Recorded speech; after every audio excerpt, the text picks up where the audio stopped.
Hi everybody, today we will talk about how to fix or how to solve the problem of display on the application of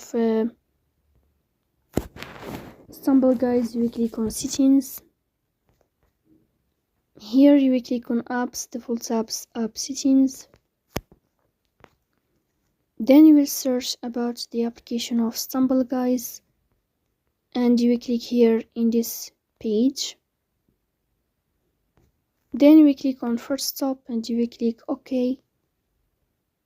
Here you will enter to the window of storage.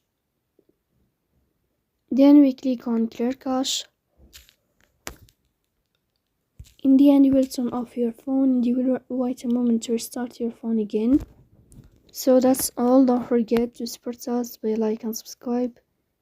See you next time and thank you for your watching and your attention.